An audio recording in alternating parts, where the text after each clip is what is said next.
Hello guys, সকাল সকাল ঘুম থেকে উঠে দিল একটা আপু। হঠাৎ দেখেছেন আমার পেজে দেওয়া নাম্বারে আমার কাছে কল যে আপু ইমার্জেন্সি তার বয়ফ্রেন্ডের বার্থডের জন্য একটা গিফট তৈরি করে দিতাম। তো যাই হোক, আপুরে কল পায় তো আমার মন মেজাজ খুব খারাপ। এই 7টার দিকে ওকে ঘুম থেকে উঠায় মানুষকে, তারপর আর কি বসে গেলাম আট নিয়ে। যেহেতু আপু একটু হেল্পফুল মানুষ, কেন হেল্পফুল মানুষ সেটাও বলে দেয়। আপু কিন্তু আমাদের পেজে প্রচুর প্রচুর পরিমাণ ফলো করে, ইনফ্যাক্ট আমাদের পেজে কমেন্ট থেকে শুরু করে সব করে। তো সেক্ষেত্রে আপু তো আমাদের পেজে একটা হেল্পফুল, তাই না? সো আপুর এই কথাটা কিভাবে ফেলি, তাই চলে গেলাম আপুর বয়ফ্রেন্ডের জন্য বানানোর জন্য সে ঐতিহাসিক আমার মনের মতন সেই আর্ট। তো দেখতেই পাচ্ছেন মুই কেমনে আর্টটা তৈরি করে ফেলছি। মুর মতন এমন আর্ট কেদা পারে? হ্যাঁ, কেদা পারে? সো দ্রুত গতিতে আমাদের পেজে অর্ডার করে ফেলুন এমন সুন্দর সুন্দর আর্ট আপনার প্রিয় মানুষের জন্য। প্রিয় মানুষ যদি খুশি থাকে তাহলে আপনি খুশি, আর আপনি খুশি থাকলে প্রিয় মানুষগুলো তো খুশি।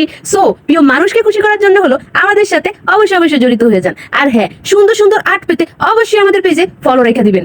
একদিন না একদিন দেখবেন আমরা একদম আপনাদের কাছে আসবো। তো আমার এই আর্টটা আপুটার খুব পছন্দ হয়েছে, আমি জানি না ওনার ফ্রেন্ডের কেমন পছন্দ হবে। সো ওই ফ্রেন্ড যদি আমার এই ভিডিওটা দেখে থাকে তাহলে অবশ্যই অবশ্যই বলবো যে একটা বার কমেন্ট করে জানিয়ে দিবেন যে কেমন হয়েছে, আপনার থেকে কেমন লাগছে। আল্লাহ হাফেজ।